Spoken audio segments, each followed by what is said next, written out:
people pleasers are liars. And I learned that from my coach. And that was really hard to hear as a people pleaser. But when you are in the space of people pleasing, you are not being authentic. So this goes back to what we were just talking about. You're not in alignment with your values. You have no boundaries, and you're essentially, lying to people so that they will like you.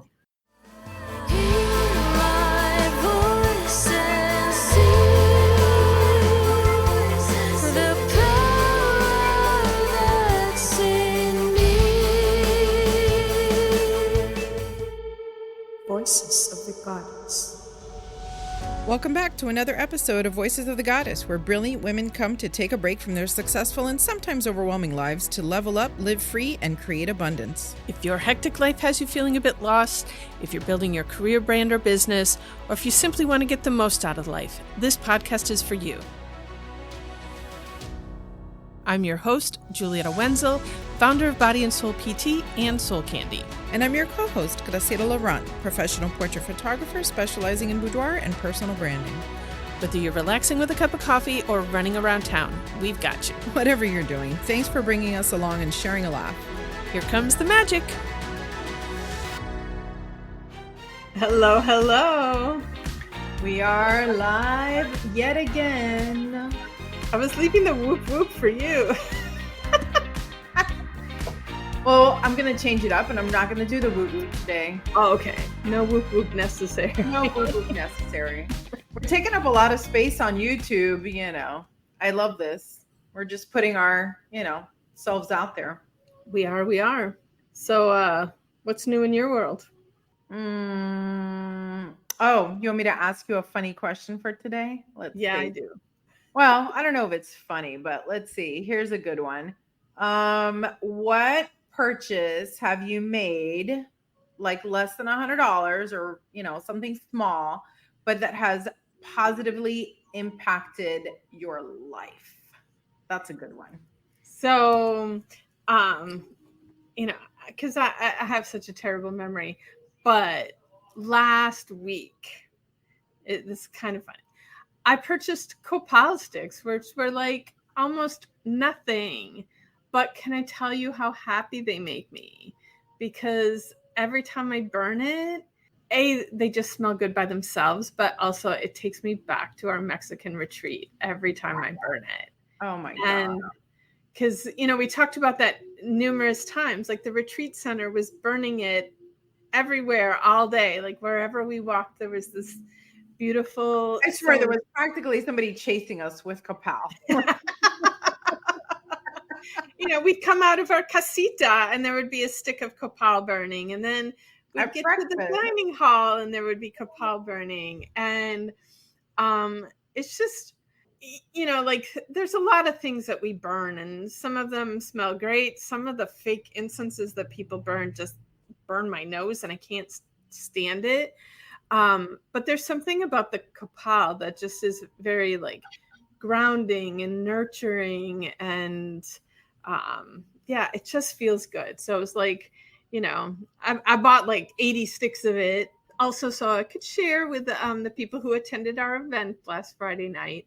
But, $20 or something for 80 sticks of copal, that was a deal. Just, I burnt one this morning when I got to the office. And I think for me, because I've always smelled copal in a ceremonial environment, it always takes me back there, right? Like that, it's instantly sacredness. It's instantly feels like good weather, right? Like it's instantly reminds me of how things tasted and how our experience. I think my favorite copal memory was that night that they did dinner for us, like under the stars, how we were literally sitting outside and the weather was perfect and they were just bringing us food. Like, oh my God, that was so incredible. And like, we had our own, like your own dedicated stick of incense. Who does that? Yeah, that was pretty amazing. So what's your purchase?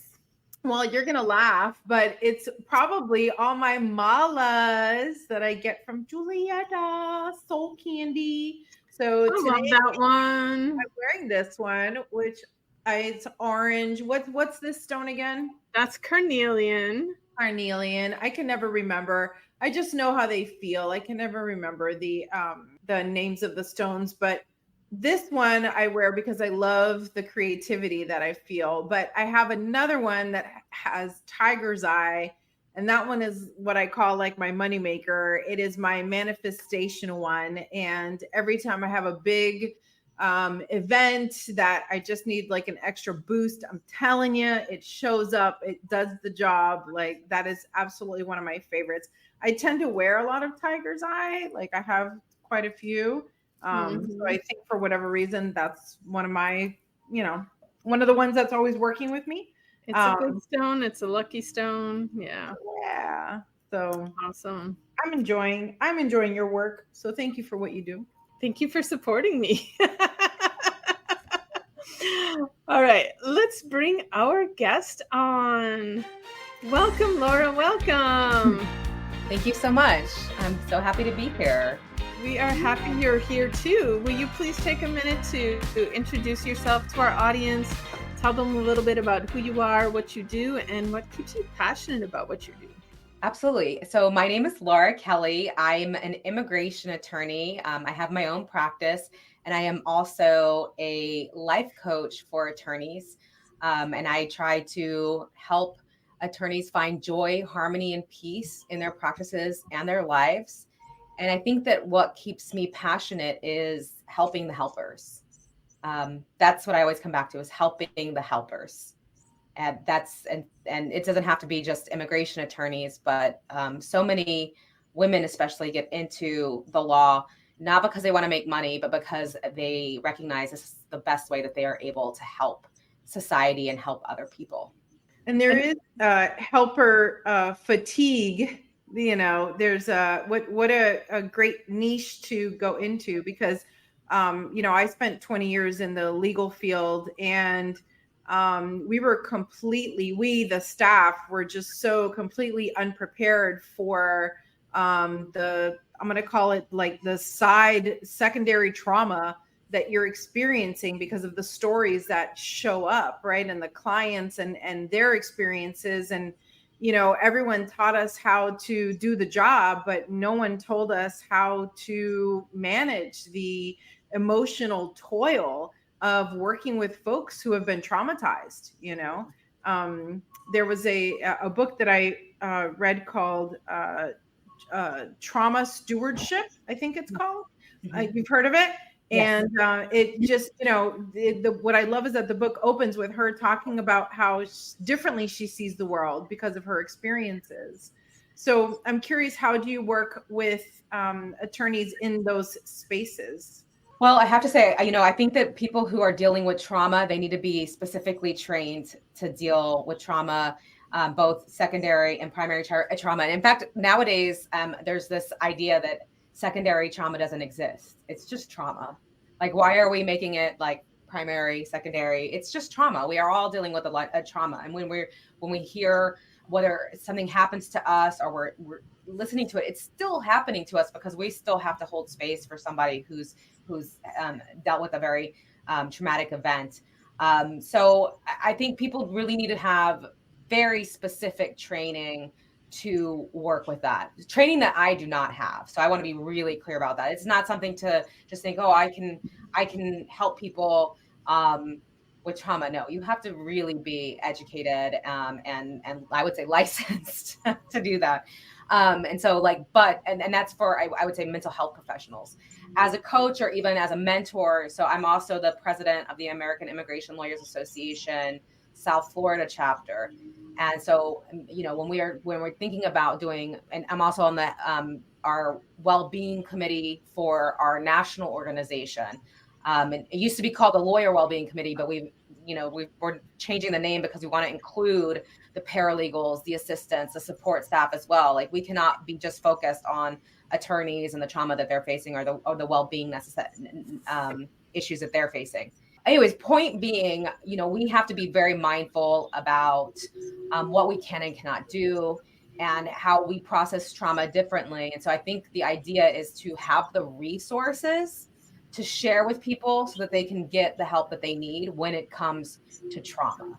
And then also, I've had to do my own work on this. I've been an immigration attorney for over 10 years now. And, there's a lot of people who go into this field with a martyr complex, like that they are literally, or a savior complex, that they can save people. I save people's lives. My job is to save people's lives. And that is a lot of pressure, and it's not true. And so that's one of the things that I try to if you think that your job is to save people's lives, rather than recognizing the role that we're all playing in this larger universe, and recognizing that, one of the things I like to say to my clients and to my other fellow colleagues is, my client's karma is not my karma. It's not my karma. And my karma is not their karma. And so we all just have to do the best that we can, given our karma, given the universe, given everything that's playing out. Now, that's a very long-winded response. No, it's a great response. And, it means so much to me that you're including paralegals and staff and things like that, because, when I was in the field, we were the front lines, so the attorneys would have the, short legal focus, these are the things that we need to get done. And then the client would hang up with the attorney, call back the staff and be like, okay, so what did he mean? Right. And then they would want to therapy with us. And it was like, we're not qualified for that. And also, how do you hang up on somebody that just lost a family member, right? So there's just so much of that. I mean, I did 20 years of that. And when I was done, I was done. I love all my clients very much, and you can't help but fall in love with their stories. So I'm glad to hear that you guys are providing information on how to set boundaries, how to set your own protections, right? Absolutely. And that's the thing, is that we talk about turnover in the law, not only for attorneys, but for support staff. And then, we don't have, law firm owners and supervisors really, caring for the emotional bandwidth and mental health of the support staff as well. I mean, including attorneys. It definitely has to be a holistic approach. And I'm glad that my national organization is definitely making strides in that. I think the ABA, the American Bar Association, is also making strides with this, because, again, one of the biggest things we talk about when we talk about boundaries is delegate, right? But you're delegating a lot of very difficult emotional things to support staff who are not trained. And it's like the attorneys, I would say, I'm not trained to deal with this either. It's like, but that, we can't just put it off on somebody else and then be like, not my problem, I'm not going to deal with it. And that's how you get that burnt out assistants, paralegals, and for sure. And as much as I appreciate it, like bagels on a Friday ain't cutting the trauma. Right, exactly. We need deeper work. We need deeper work. So with the work that you do you go into firms and speak to them, or tell me a little bit more about what your daily work looks like? So right now, because I'm the president of my chapter, I've taken a step back on my normal coaching program. So I had up until the last couple of months a group coaching program where we would I had a platform where people could come in, watch modules at their own pace, and then every week we would have a group coaching session. And I also offered one-on-one classes. I have on various occasions gone into law firms to create like a cohesive team around some of my coaching concepts. So, for example, one of my big things is, mindful communication, time management, and boundaries.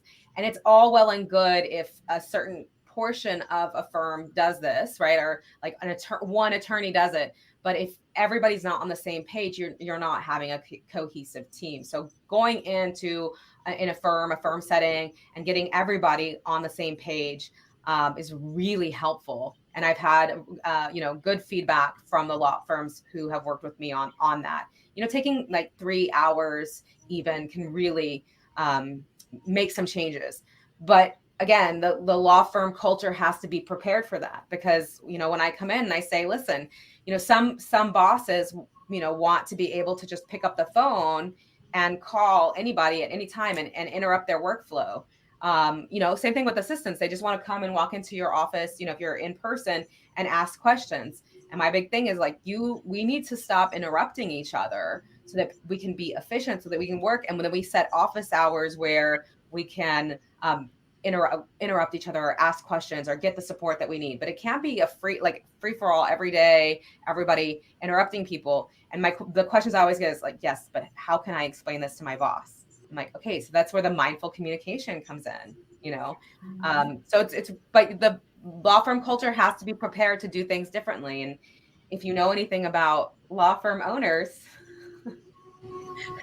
you know, that's the big struggle. Also, you know, like paralegals who've been doing the same thing the same way for many, many years, you know, there's, I mean, resistance to change, right? That's the big thing. Resistance to change. But without change, we don't have growth. We don't have progress. So you can either keep it exactly the same, something that's clearly not working, or you wouldn't be reaching out to me to, like, you know, make some changes. You have to actually be willing to make the changes. I was going to say, change is an interesting concept in all, you know, because the only thing that's constant is change. Right. And how do we as human beings become more open to embracing it? And because everything is always changing. I mean, and the good news is how much it adds to your bottom line. Like, you know, I know, like how you said, you know, law firm owners, like, okay, talk that language. The language is that it does affect your bottom line, because happiness always leads to flow, and flow leads to happiness, and, you know, and that affects your bottom line. So happy workers are productive workers. And that's true. You know, and Julietta, the idea of change is constant. You know, I always say we hate uncertainty, right? And change creates, you know, uncertainty. But that's, like you said, it's things are always changing. Everything is uncertain. What we believe is certainty is actually familiarity. We believe that the same things are going to happen over and over again. Like, we commute every day the same way and it's always the same, but it's not. At any moment, you know, somebody can hit your car, a meteor could fall from the sky. You know, many variables can change at any moment.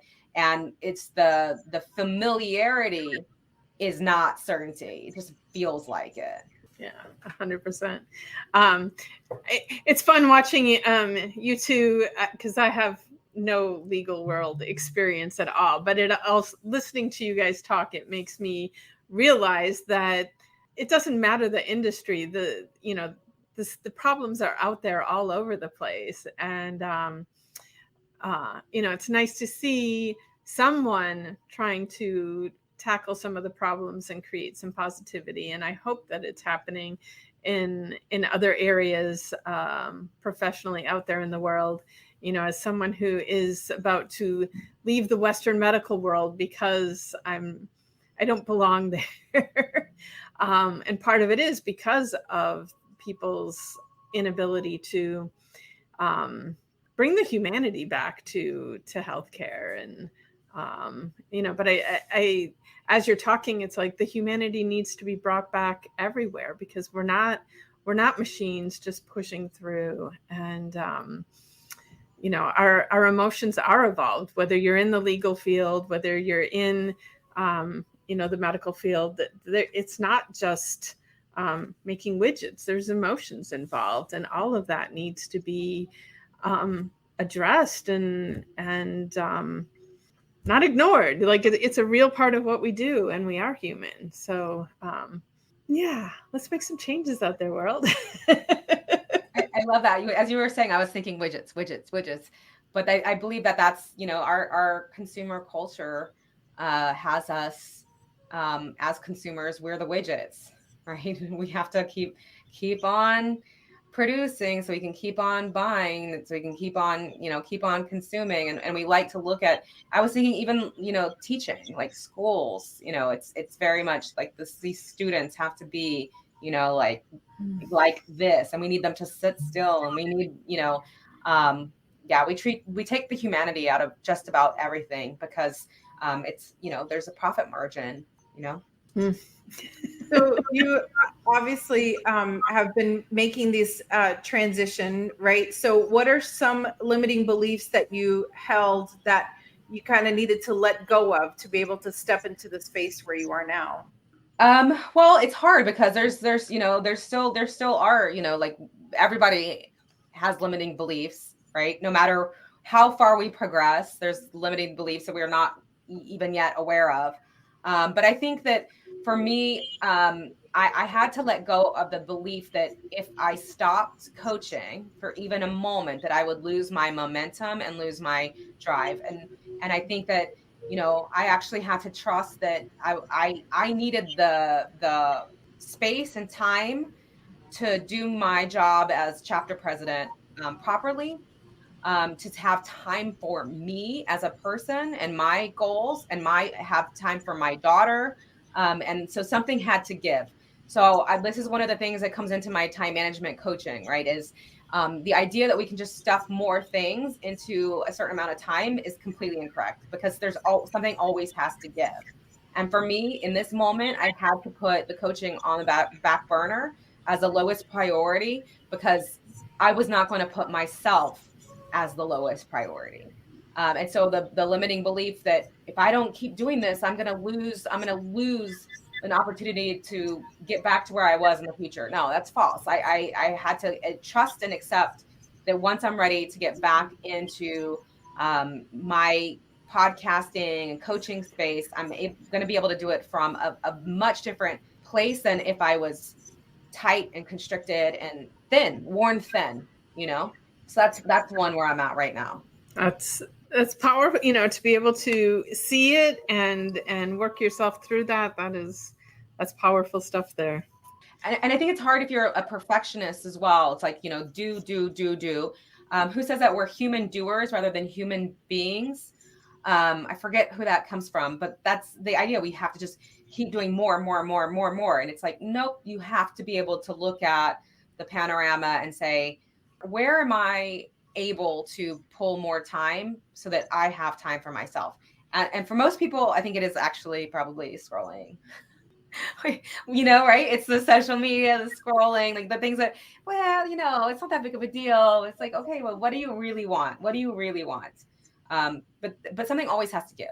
There's just, we have the same 24 hours in a day. Yes, you can delegate. But at the end of the day, it's not about doing more. Sometimes it's about just doing the things that you do with priority, with awareness, and with nourishment, I would say. I feel like also we've, society, and that's part of this masculine energy that's out there that we have to do. And the feminine energy is creative, and we create not so much by doing, but by being the space for creation to happen. I mean, you think like you make babies, but like you're not sitting there like doing, like a seed is planted and it grows. And so it's being the space for whatever it is you want to create to grow, as opposed to being there micromanaging it and doing. And I think we all get to explore a little bit, like what does that space look like, and let go of the constant doing. And because you can create more when you're in that space of allowing and being. Yeah, absolutely. If you're busy all the time, right? You don't have time to think. You don't have time to be there. Where's the creative juice flowing in that? There's none. I mean that. It's very hard. Well, it's not hard. It's impossible to multitask. Our brains can't do it. So if we don't have the space to be creative, we don't have the openness, to allow things to manifest, then they're not going to happen. It's not going to happen. Exactly.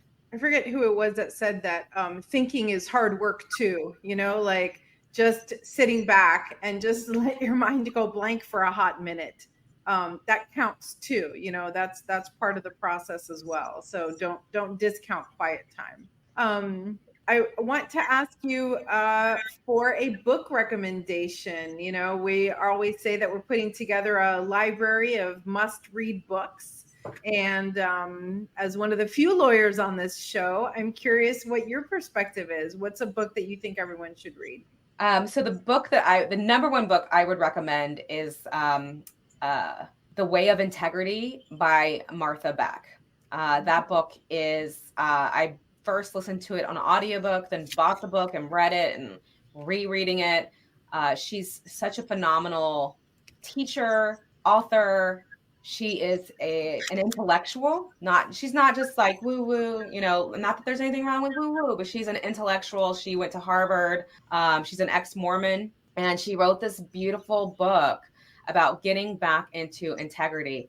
And she starts talking about integrity, not in this thing that we think about honesty as integrity, but rather when you get to the root word of integrity, it's integer, right? And it's a whole number. And so the way of integrity is coming back into wholeness with ourselves, to completeness, understanding wholeness and completeness. And she actually does it through a parable of Dante's Inferno. And she talks about, basically she kind of deconstructs Dante's Inferno, which I had never read, but I was like, oh my gosh, I had no idea that this was about hell on earth, actually, and how we create hell on earth ourselves, as opposed to it being this place that we go to when we die. And she talks about how Dante's Inferno, the way we work through the hell of our own creation, is us out of alignment with ourselves and out of integrity with ourselves. And as long as, she says something like, the universe is always going to deliver to you. The universe always wants to deliver good things to you. But when you're not in integrity, when you're not whole, when you're not complete, when you're not in alignment with your values, the universe doesn't know where to deliver the goods. And I love that. And the book is phenomenal. It's just phenomenal. So I highly, highly, highly recommend it. I think that is a new book to our library, which is phenomenal. We, like I would say, like at some point, people are just going to be recommending books that we've already put in the library. And, but it never ceases to amaze me that our guests always come up with new books. I'm going, did you go and study all the books that other guests have said, so you knew to bring a new one? And there was a moment where I was like, oh God, I hope this is a new one. It is totally a new one. So, and I love, like, the integrity really goes along with, one of our big themes here is authenticity. Yeah. And authenticity is being in integrity with yourself. So it's a great addition to the library. So we're getting close to the end of the show here, but I'm wondering if you have like one golden nugget, one piece of wisdom to share with our audience as a parting gift for them. Oh, let's see. A parting gift of wisdom, I would say, is that this is one that was hard for me to accept, but I think is one of the most important lessons that I ever learned. And that's that people pleasers are liars. And I learned that from my coach. Mm-hmm. And that was really hard to hear as a people pleaser. But when I learned that, and I said, well, I don't want to be a liar. I'm somebody who I am honest to a fault. It's like, but when you are in the space of people pleasing, you are not being authentic. So this goes back to what we were just talking about. You're not in alignment with your values. You have no boundaries. And you're essentially, lying to people so that they will like you. But the you that they like isn't you at all. And so what's the point? So people pleasers are liars. And as hard as that is to stomach, to say, wait, but I want to be a person of integrity. I want to be a person of authenticity. I want to be a person in alignment with my values. And so that means I have to have strong boundaries. And I have to show up for myself first in order to show up for other people. And that's what it means to be, honest. Right? I love that. And I especially, because I feel like because of it's a little harsh. Yeah. And I think that harshness, it can make that, because it sounds like it was that for you, like the way that it made sense, like to stop people pleasing. I have a similar thing like that really helped me was when I was told that givers who only give are takers. Like, to be a true giver, you also have to be willing to receive.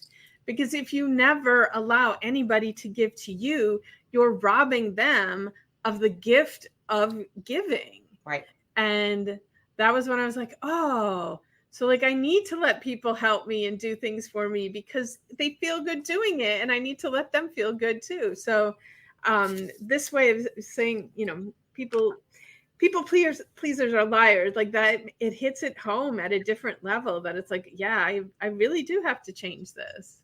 Because I think that when we talk about people pleasing, we say it's like we know it's like not a positive thing, but we do believe it's a positive thing, right? Like, I'm such a people pleaser, I'm such a giver. What we're really saying is I'm such a martyr. And so please, you know, like me more because, oh, you know, she's such a martyr. And it's, you know, it's such a self-serving lie. And we don't see the conceit and the disingenuousness of it. You know, and when you hear that people pleasers are liars, that comes from Brooke Castillo, by the way. I want to give her massive credit for that. And you know, you can be in your opposite of disingenuousness, ingenuousness. I don't know. Is that a word? Right. Because it's like, oh no, there's nothing good about that. You know, to just, you know, there's nothing good about it. It doesn't help anybody. Yeah. It's such a great reframe, and maybe that's me. Maybe that's true. I love that. I think you're freezing up there a bit, Graciela.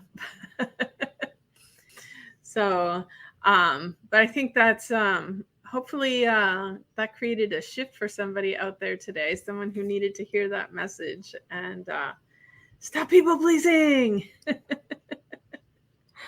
If you're going to please somebody, please yourself. That's what I was going to say. Please yourself. Please yourself. Yes. Goes back to our earlier message today of from a previous episode of self-love. It's the rule. So love yourself, please yourself, and the world will be a better place for it. Yeah. Well, thank you so much for joining us today, Laura. It's a great pleasure having you on the show today. And thank you to our listeners for tuning in. And if you want to hear more from Laura or find out how to get in touch with her or myself or Graciela, check out the show notes. All the details are in there. And with that, I want to wish everybody a magical day. Thank you. Thanks, Laura. Thank you. Thank you for having me. Thanks for joining us today and keeping us in the top 10% of podcasts in the world. Ask us how you can promote your business on this podcast as a sponsor, and make sure you check out the show notes for details on how to get in touch with Julieta, Graciela, or today's special guest. We're sending you lots of love and gratitude. Have a magical day.